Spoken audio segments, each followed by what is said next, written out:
Excelentíssimo senhor presidente, ministro Dias Toffoli, ministro relator Marco Aurélio, decano dessa casa, ministro Celso de Mello, demais ministras, demais senhores que compõem essa corte, subprocurador-geral da República.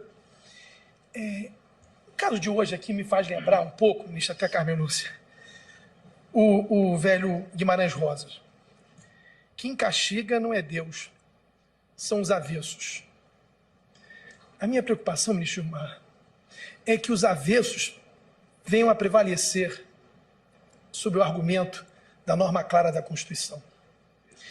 E eu queria tentar evidenciar aos senhores que a importância desse tema, ele transcende aquela norma pura, de clara evidência, de facilidade literal.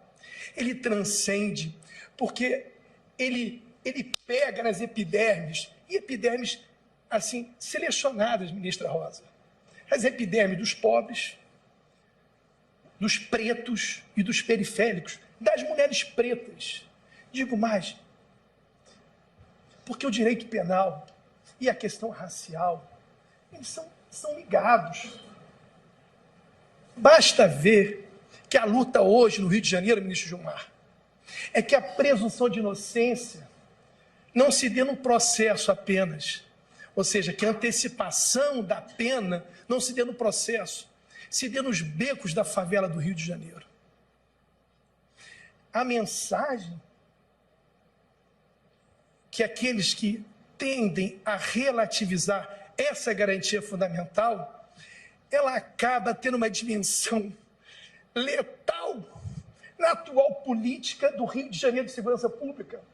Porque o agente de segurança pública, como diz minha colega Lívia Caso, um trabalho belíssimo sobre a questão racial, a presunção de inocência, ela acaba de dar holofotes a esse agente de segurança e ele antecipa a pena no beco da favela carioca.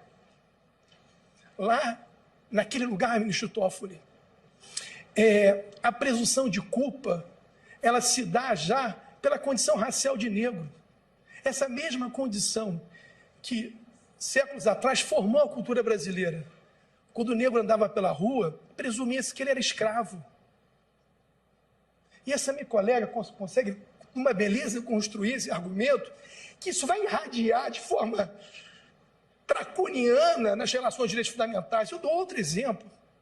Se discute aqui também a busca e apreensão coletiva, ou seja, onde se demarca um território como se fosse um campo de concentração, e lá se pode, com uma única sentença, com um ato judicial, fazer a limpa.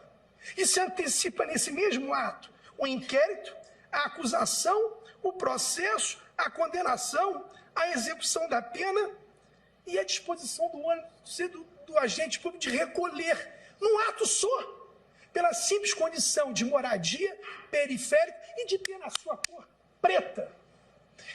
Essa presunção ela vai mais adiante, senhores. Me permita dizer aqui para toda a sessão, ela às vezes antecipa de forma dolorosa aquilo que aconteceu de forma absurda com Marielle. Essa presunção antecipada de pena faz com que Ágatas fique no meio do caminho. Há uma antecipação do caso Marielle na menina Ágata.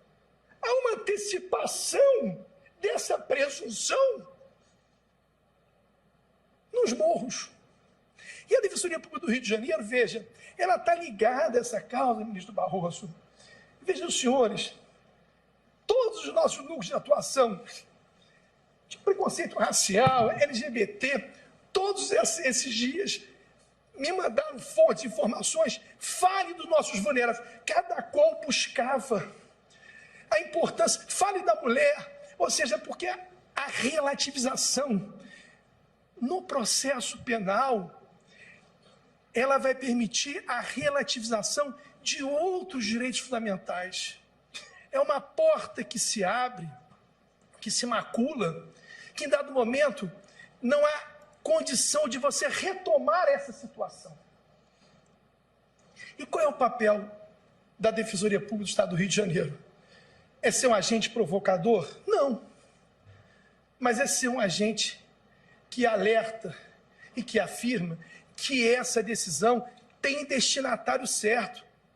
A nossa atuação aqui, me permita, dos defensores públicos da União, de outros defensores públicos do Estado, como do Rafael Monerati, de outras instituições, ela evidencia que essa causa aqui não há o discurso de elitização do STF. Essa decisão, ela tem, como o direito penal tem, ela tem uma seleção, ela tem um campo de concentração destinado. Vão ferir pessoas certas sobre essa situação. E há uma diversidade de casos, casos doloridos, casos que machucam e que faz refletir sobre a necessidade que os senhores reflitam se vale a pena relativizar. Eu não discuto a potencialidade que essa casa tem de interpretar a Constituição. Eu sei que há uma discussão sobre, às vezes, a ideia do poder constituinte ser o próprio STF, às vezes a ideia crítica do poder constituinte ser quase um poder revisor da sua própria norma, mas essa norma ela não é aberta, ela é clara e evidente. Ela não permite avesso, ministra Carmen Lúcia. A literalidade dela ecoa nos ouvidos e permite uma segurança àqueles que moram na Maré, aqueles que moram na Tijuca e aqueles que moram em Ipanema. Porque a norma constitucional é para todos. E a história da Constituição é a história da sua nação. Saber o que diz a norma, o que interpreta, o que reproduz, o que transcende, ministro Alexandre de Moraes, é um pouco da nossa história de vida. Sem ser um positivismo exacerbado, mas ela é. Se permitirmos essa relativização de forma pequena que seja, ministra Rosa, pequena que seja, ministro Fachin, os direitos fundamentais que Vossa Excelência tanto preza na sua história de vida, é uma abertura muito grande. Por mais que haja bem jurídico de interesse do outro lado, quem sofre e quem perde com isso é o destinatário da Defensoria. Ministro Dias Toffoli, eu caminho aqui para o final da minha fala e peço, no sentido, eu sei que o amigo da Força ele necessita dialogar. E o que eu quero dialogar com os senhores é que o Estado do Rio de Janeiro, a Defensoria Pública do Rio de Janeiro, necessita que essa decisão ultrapasse, transcenda a simples ideia de presunção, de inocência no processo penal, que ela venha irradiar as Marias, os Brunos, as Ágatas e, quem sabe, outras pessoas.